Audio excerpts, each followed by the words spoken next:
I'm excited. I believe that God has an awesome word for us this morning. And I didn't mention this earlier, but my name is Daniel. If I haven't had a chance to meet you, I'm just excited to be able to speak today. And we are kind of kicking off an interesting series of messages today. We're calling it 9 by 9.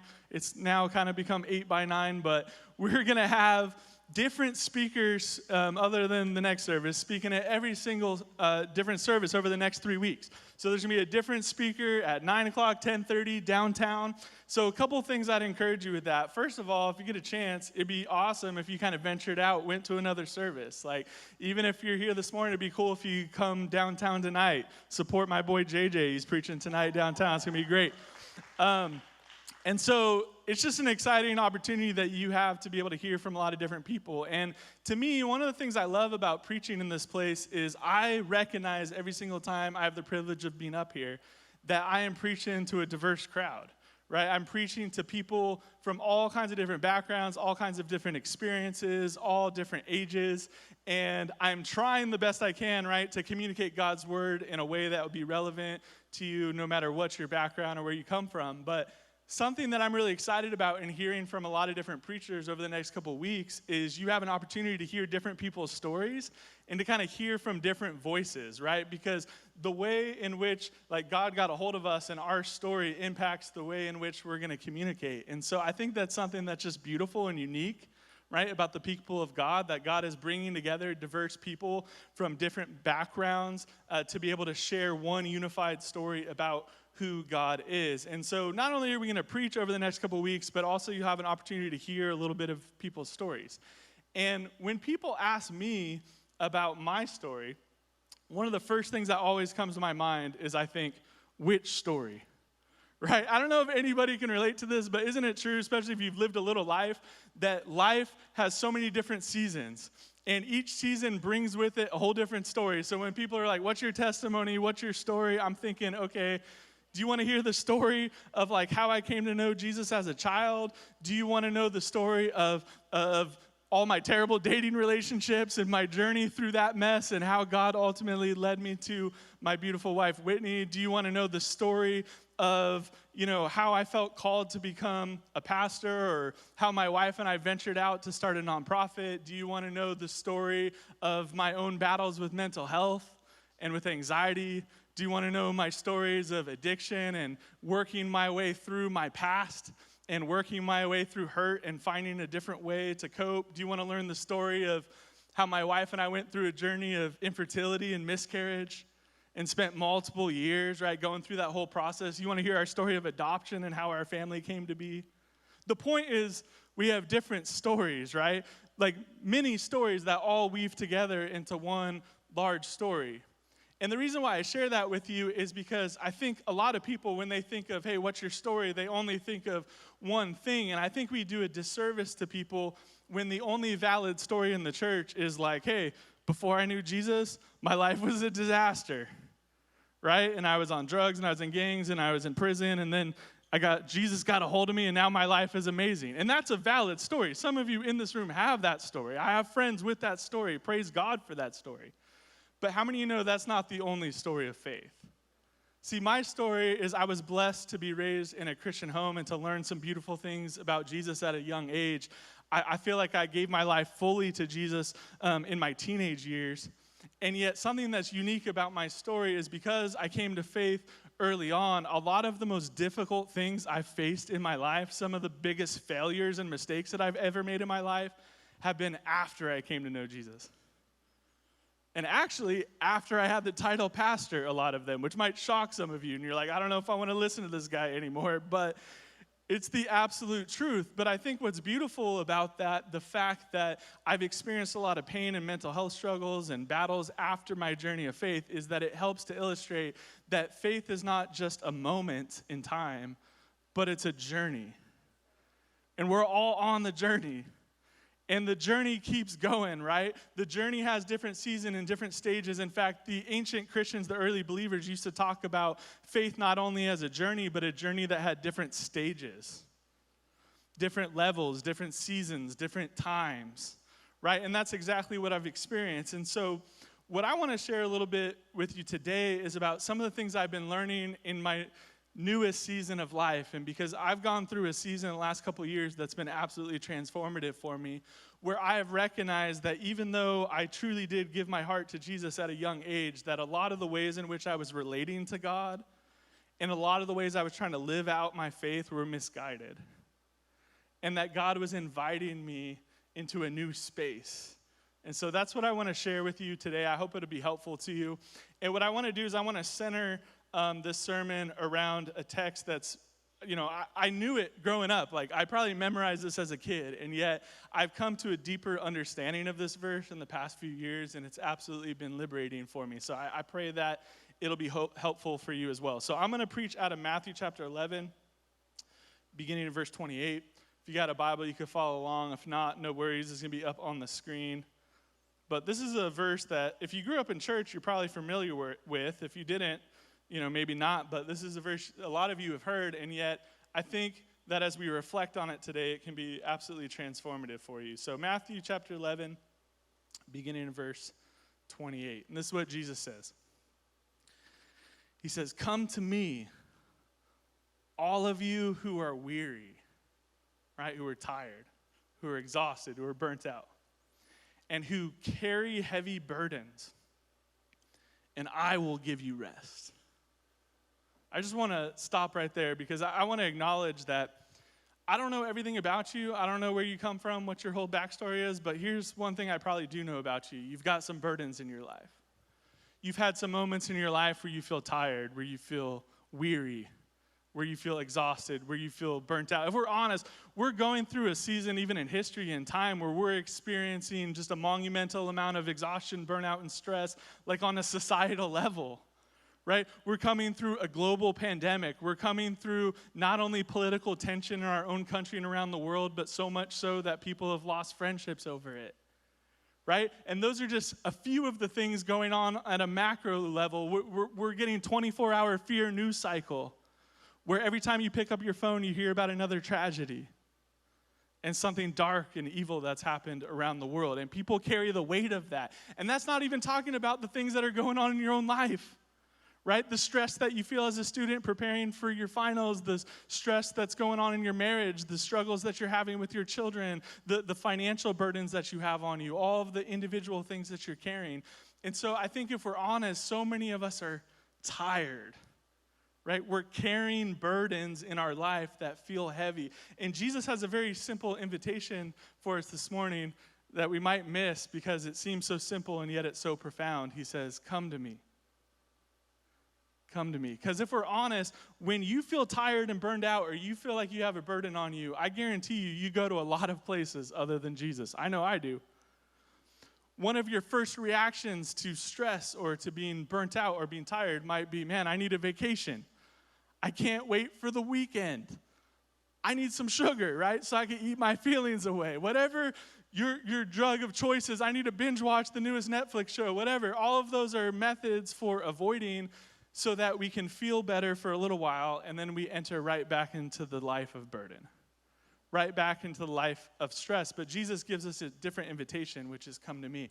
And the other thing I want to point out is it's easy to think about people who don't know God or people who don't walk with Jesus as being burdened and tired, but something that I've observed in my own life and that I know is true, even though people don't like to talk about this, is some of the most tired, exhausted people that are carrying the heaviest burdens are people in the church.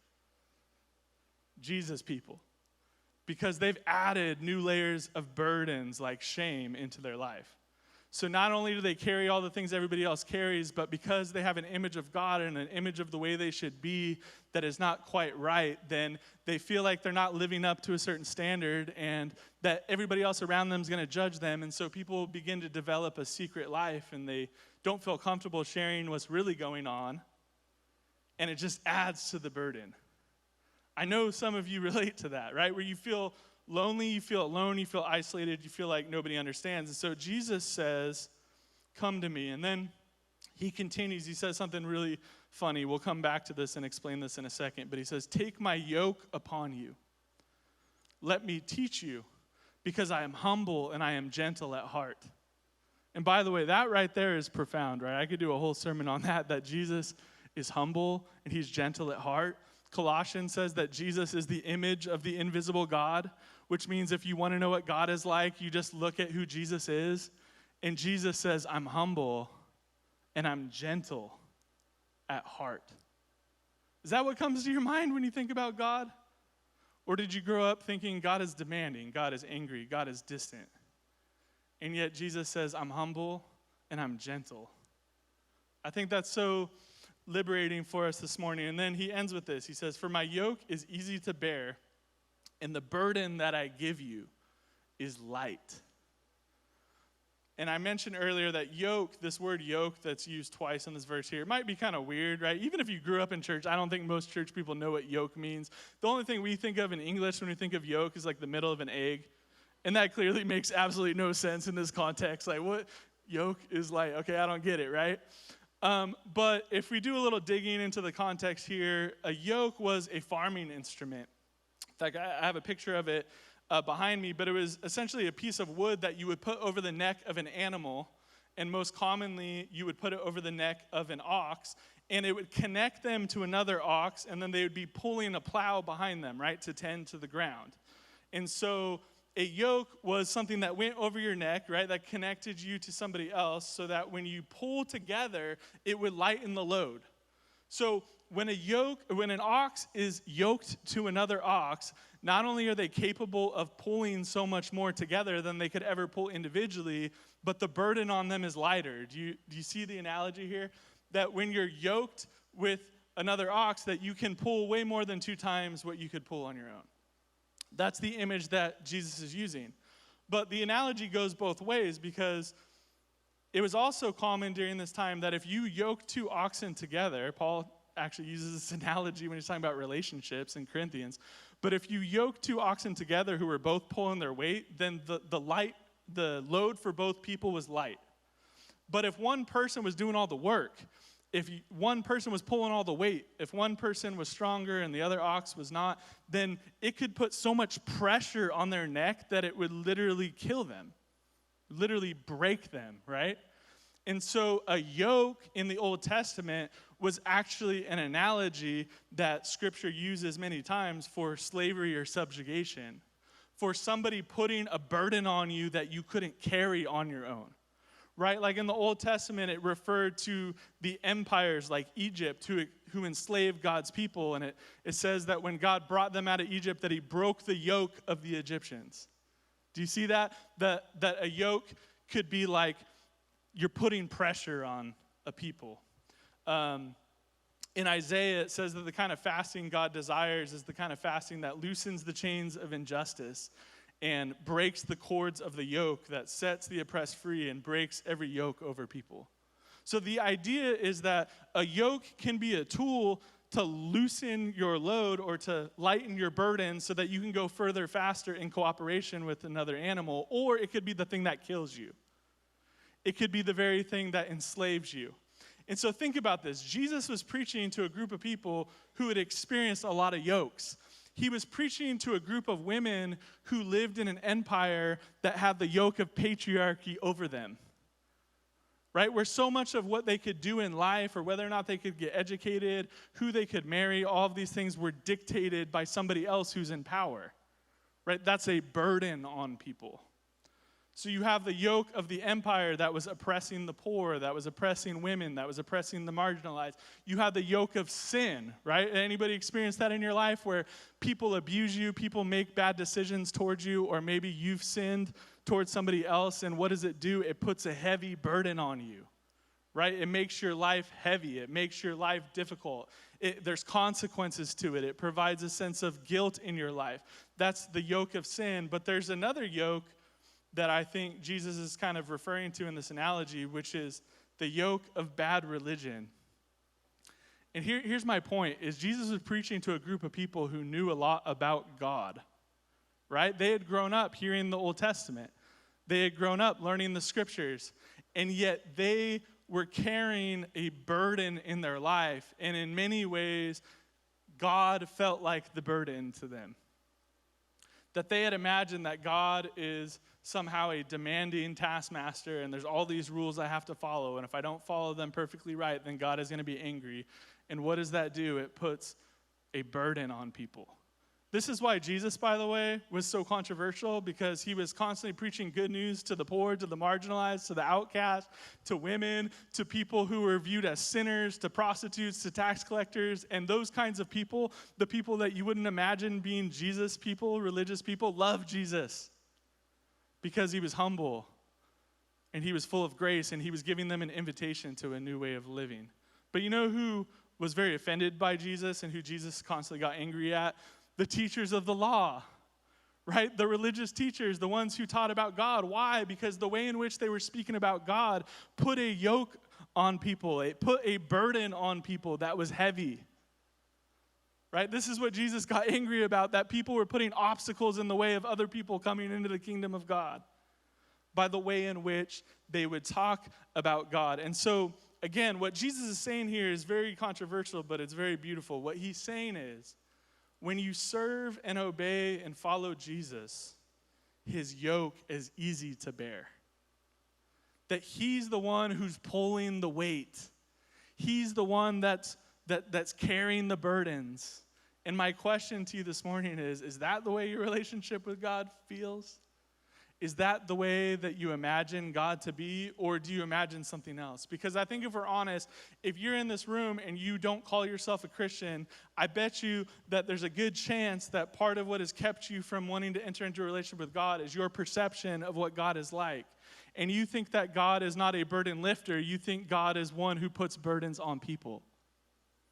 And maybe even if you've been following Jesus for a long time, you may have begun to think in a distorted way about who God is that says, man, this life that I'm living, I'm trying to get it all right. I'm trying to go to church. I'm trying to read my Bible. I'm trying to follow the rules, but I'm tired. And it feels heavy.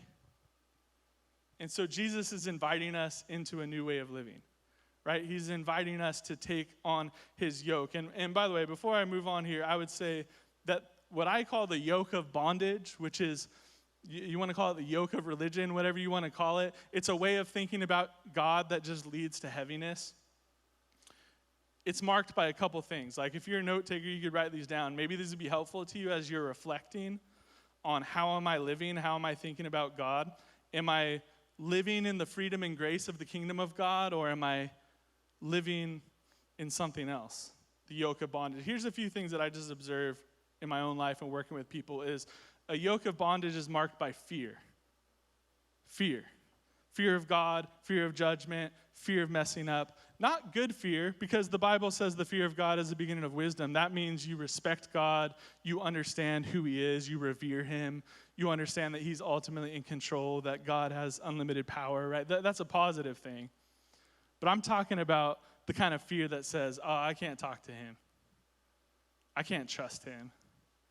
Right, that's why the number one command, by the way, in the Bible is don't fear. And in the book of 1 John, it says that God is love, and perfect love casts out all fear. So you can't be in a relationship with the God of love that's completely fear-based, right? That's not what Jesus is inviting us to. That's something else. And so it's marked by fears. It's marked by rule keeping and external impressiveness, that I got to do certain things and I got to worry about the way God views me and the way other people view me, and I better make sure that I look like I have it together and that I'm following all the rules. And then, of course, those of you who ever tried that knows that not only leads to a inner feeling of shame and failure, but it also leads to a hidden life, right? Where what you're feeling on the inside and who you are on the outside don't match. And you've got anxieties in your life that you've never told anybody about. You have fears in your life that you're afraid to share. You have sins in your life that you're afraid to confess. Why? Because you view God as being somehow distant or cold or angry, and you can't tell him about it. And so you're just trying in your own strength to do all the right things. And then what happens is that leads to a way of competition and comparison, right? Where you compare yourself to other people for better or worse. Like you're either one of those people who's like the tax collector that thinks, I don't know if God could ever love me because I'm not like those religious people. Maybe that's you today. You came to this place and you thought, I don't know if I could ever be in a relationship with God because I'm not like those people, right? I've done some stuff. I've made some mistakes. I've been some places, right? I don't know if I could ever fit in a place like this. Maybe you think like that. Or maybe it's the other way where your heart is filled with pride, like the Pharisee who prayed, God, I thank you that I'm not like sinners. right? I thank you that I'm not like those people. And that's the way that we can think, is we compare ourselves to other people for good or bad, instead of viewing ourselves through the freedom and grace that God has called us to view ourselves through. And then ultimately that leads to a life that's full of shame, and it's full of us versus them mentality, right? There's people who are in and there's people who are out. And I'm either out because of all the bad stuff I've done and I don't recognize that Jesus wants to set me free from that, or I think I'm in and other people are not as good as me. All of those things are markers that you are living under the wrong kind of yoke. Right? You're living under a yoke of bondage. And listen to me, that leads to a life of anxiety. I know what that feels like. Living that way and viewing God in that way leads to a life of anxiety. It leads to a way of thinking about God and thinking about Jesus where you're keeping people out of the kingdom. You're burdening yourself and other people with this fear, like I got to perform, I got to have it together, I got to act like everything's okay. And it distorts your view of God, and you're not very close to him. You might come on Sunday and sing some songs about him. You might open up your Bible and read about him, but you're not close. See, that's a yoke of slavery. That's not the life that Jesus invites us into. In fact, this passage I just read from Matthew, there's another passage in Matthew called the Sermon on the Mount, right? The most famous sermon that Jesus ever gave. And there's a phrase that's in there over and over again that I reflect on a lot, where Jesus is teaching about what the Old Testament says and what people think that it means, right? Things like don't commit adultery, don't murder, 10 commandments. And he says, you've heard it said, but I say to you. That Jesus was speaking with a new authority, right? He was saying, hey, you thought that God was like this, but let me tell you what he's really like. And so I want to take us on a quick journey with the remainder of our time, where I want to invite us this morning into the yoke of Jesus. The yoke of Jesus. To basically say that you can live your life connected to Jesus. And if you're connected to Jesus in the right way, it's not putting a burden on you that's heavy, but it's actually lightening your load. Right? That's the image. In fact, walking with Jesus in a healthy way should lead to human flourishing. Right? It's a journey where living for God is also good for you. And it's good for everybody else. Right? It's a life that's defined not by fear, not by sin, not by shame, but it's a life that's marked by something totally different. Grace, freedom, and love. That's what it feels like to walk in the easy yoke of Jesus.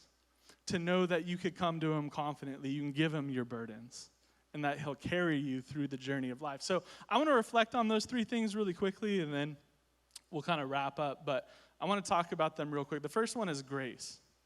So I believe that the beginning of a journey of walking in the easy yoke of Jesus always begins with the proper understanding of who God is and who you are.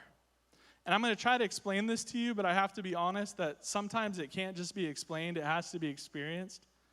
But what I would say is the invitation that Jesus gives us to come to him, right, to take his yoke upon us, that it's easy and light, it always begins with the journey of grace. It always begins with the journey of grace.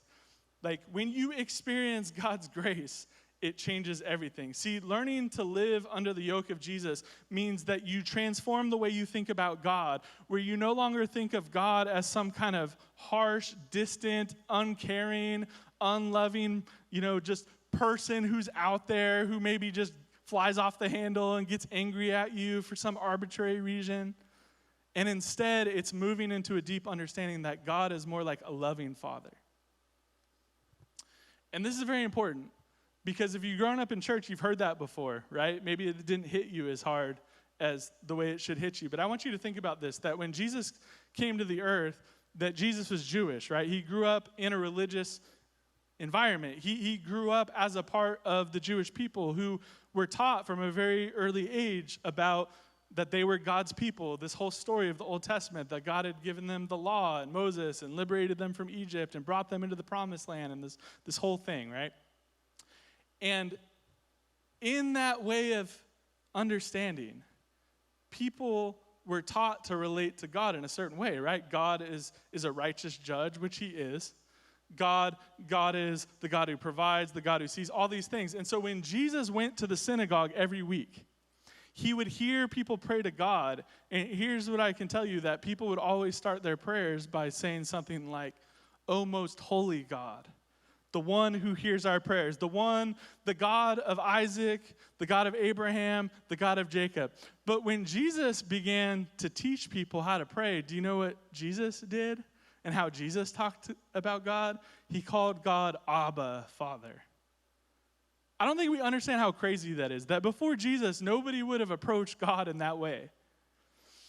That when Jesus came, something totally new, this is part of what angered so much the religious crowd, is that Jesus began to teach about God in a new way and to say that God is not only a righteous judge, but he is also a loving father.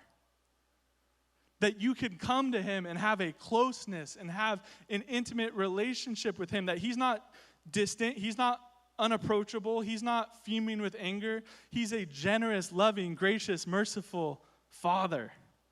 And that's hard for a lot of us to grasp because that hasn't been our experience, or that hasn't been our experience growing up in our family. Maybe it hasn't been your experience in church. Maybe the first time you ever tried to share with somebody in church what was really going on in your life, your mental health struggles, the sin that you were trying to confess, that you weren't met with grace, you were met with judgment.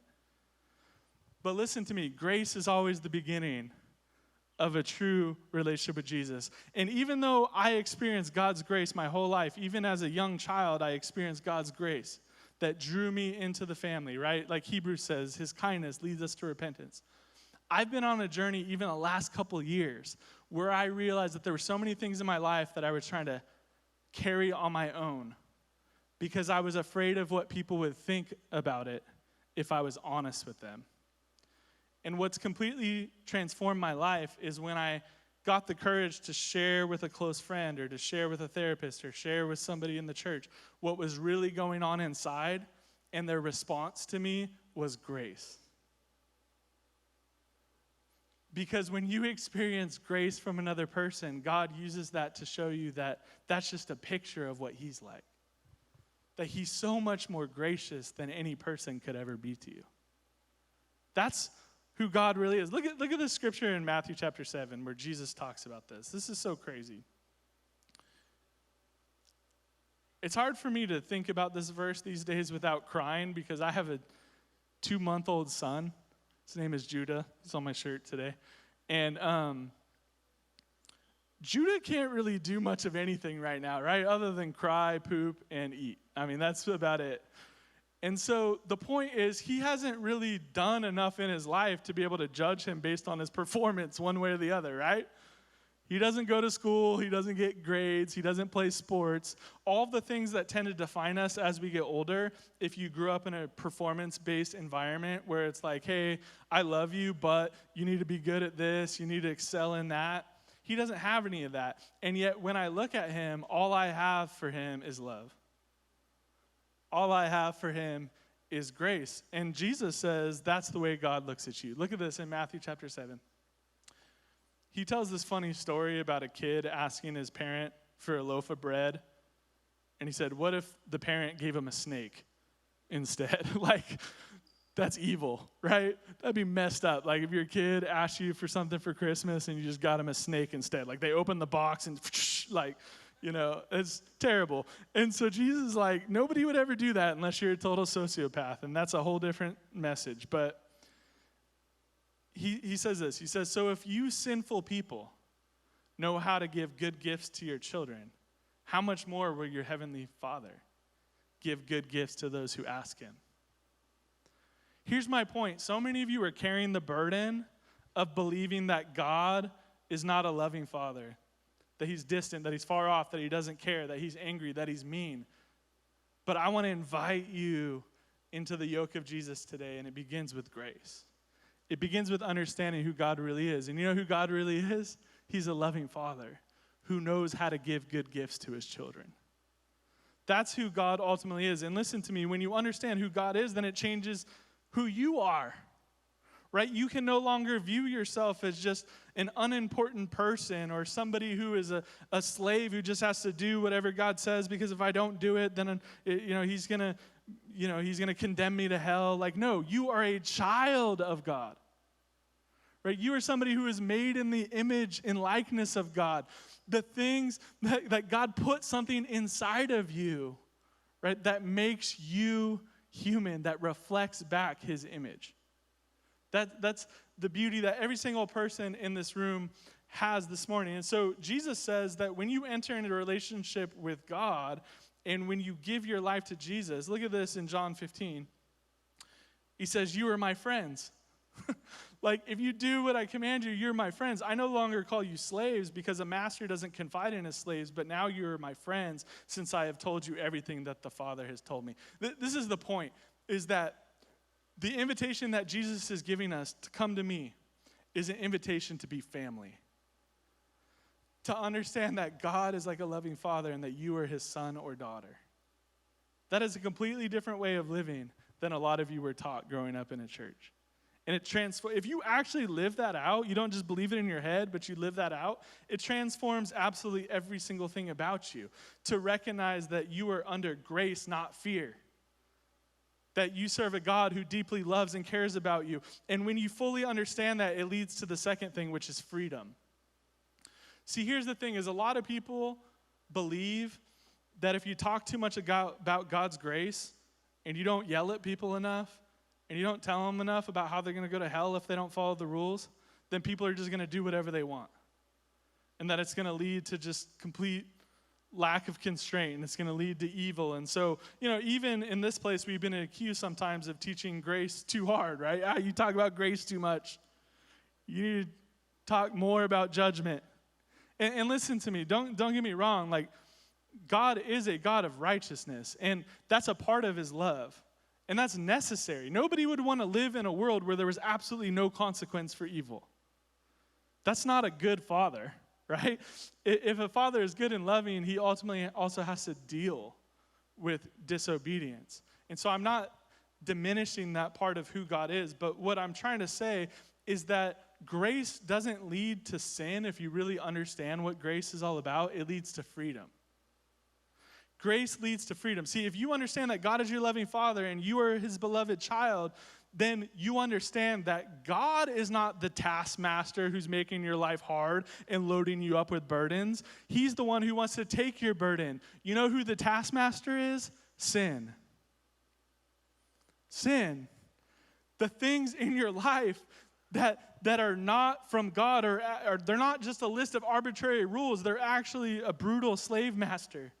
And so when you understand the grace of God, you can walk into a life of freedom where you no longer have to pretend like you have it all together or follow all of these rules that people try to add to the commands of God, but you also want to follow and do what he says because you realize that the path, the commands of Jesus are commands that lead to life, not to death. Right? That they're liberating, not oppressing. That you don't have to follow all the rules. You can walk in wisdom and love and grace. And that's not going to lead you to doing the wrong thing. It's going to lead you to more of the right thing. Look at the way Jesus explains this in John chapter 8, beginning of verse 31. It says, Jesus said to the people who believed in him, you are truly my disciples if you remain faithful to my teaching, and you will know the truth, and the truth will set you free. And look at this. This is such a weird response, right? The people he was talking to didn't understand this. And so their response was, oh, well, we're good with God because, we're God's people. Like, we were born into the family. So he says, but we are descendants of Abraham. We've never been slaves to anyone. Which is really ironic, by the way, because they were slaves in Egypt, but that's for another day. What do you mean you will be set free? So look at what Jesus says. He says, I tell you the truth. This is so powerful. Everybody who sins is a slave to sin.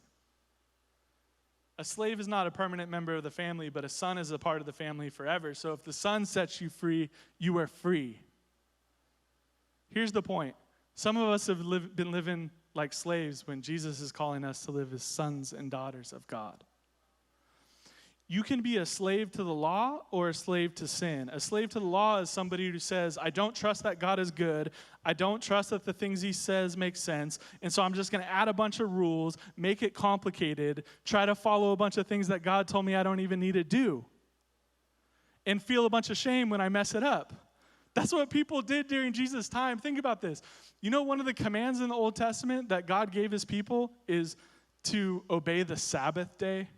Do you know what a Sabbath day is? It's a day of rest. It's a day where you don't work.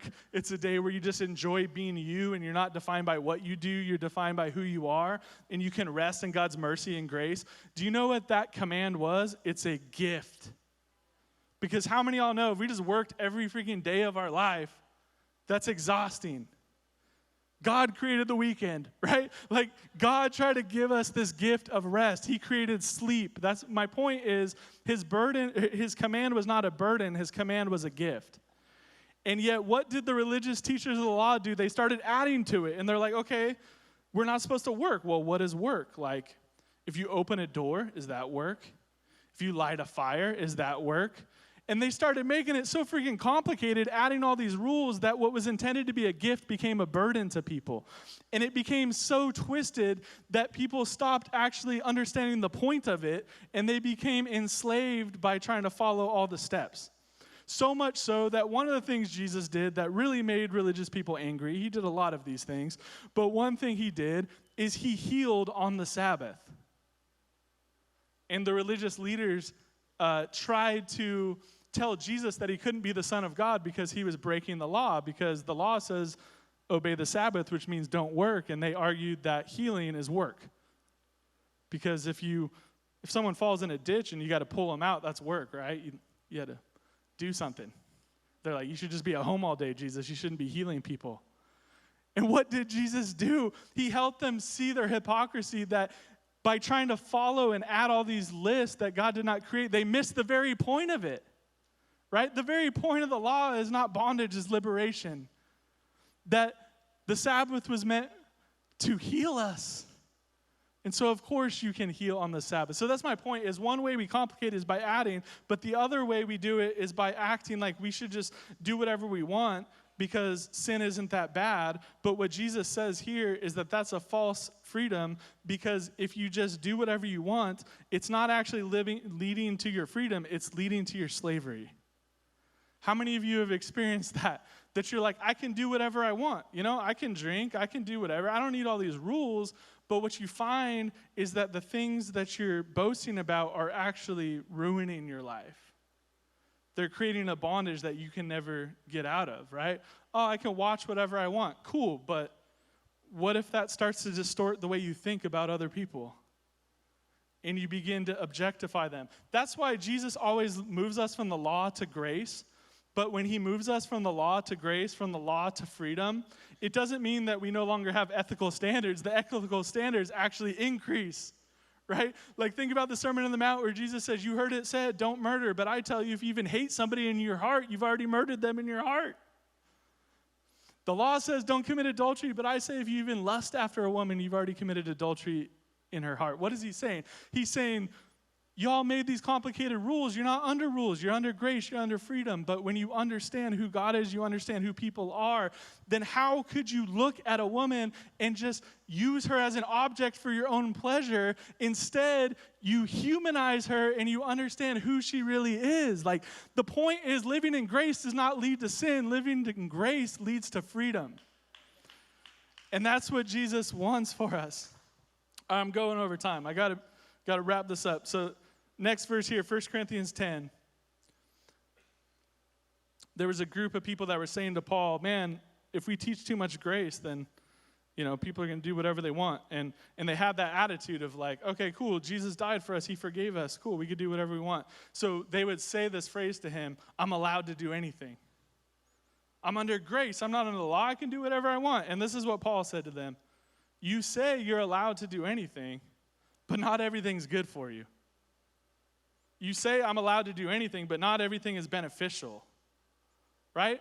So you're not under law, you're under grace, but grace compels you to think, is this really leading to my own human flourishing? Like, is this really helping me love my neighbor better? Is this good? Is this beneficial? Or is it leading to slavery? You're free to eat whatever you want. But how many of y'all know that if you eat every single meal at McDonald's, you're going to gain some weight, you're going to start feeling sluggish, you're going to be tired? That is not human flourishing. That's bondage. right? So it's not about just a random arbitrary list of what you can and can't do. It's an invitation to a whole new way of thinking. And he ends this by my last point. He says, don't be concerned for your own good, but only for the good of others. Which leads to my third point, that the most important part of living under the yoke of Jesus is to live a life of love. See, when you properly understand that God is a God of grace, and you understand that you are his child, and you understand that you are free from sin, and you are free from the extra rules that people create, and instead you are free to live as God intended, what does that life look like? It looks like a life of love. You could boil it down and make it real simple to say living in the easy yoke of Jesus is experiencing God's love and allowing his love to pour out to other people. That's what it's all about. That's what Jesus said, by the way. Look at Jesus. Look how he simplifies this. Matthew chapter 7, verse 12. He simplifies all of the hundreds of laws in the Old Testament. He explains them like this. He says, in everything then, do to others as you would have them do to you. This sums up the essence of the law and the prophets. See, when you understand how good God has been to you, you want to be good to other people. And do you understand how these all work together? Grace, freedom, and love. You are not living in freedom if the way you behave is not in love towards someone else. You might be free to buy whatever you want, but if the only way for that thing to be made is for somebody on the other side of the world to be a literal slave working in a mine to create it, is that love? Right? And so the point is that we are free to walk into a life of love. Look at Galatians 5. For you, my brothers and sisters, were called to freedom. But do not use your freedom as an opportunity for your flesh, but rather serve one another in love. That's what a life of freedom looks like, is you're free to love other people. The entire law is fulfilled in a single decree. Love your neighbor as yourself. See, freedom looks like love. Love for God, love for yourself, and love for your neighbor. What I'm saying this morning, we'll bottle it down, make it real simple, and tie it up here, is that Jesus wants to invite you into a new way of living, and it's not a life that is marked by fear and burdens and anxiety. He wants to welcome you into a life that is marked by grace and freedom and love. It's a new way of living. I'll end with this. God is a God of love. Look at this verse, 1 John 4. It says, this is real love. Not that we love God. Like what he's saying is, love isn't that we did all the right things to get ourselves to God. Like you could never follow all the rules and get it all right. But love is that he loved us so much. God loved us first. That he sent his son as a sacrifice to take away our sins. And you can accept that maybe for the first time this morning, and then his conclusion is, dear friends, since God loves us that much, we surely ought to love one another. So I want to end our time this morning with just a little bit of silence. I want you to kind of reflect for a moment where you're at and think about what God is speaking to you today, because some of you came into the room and you're so hesitant to surrender your burdens to God.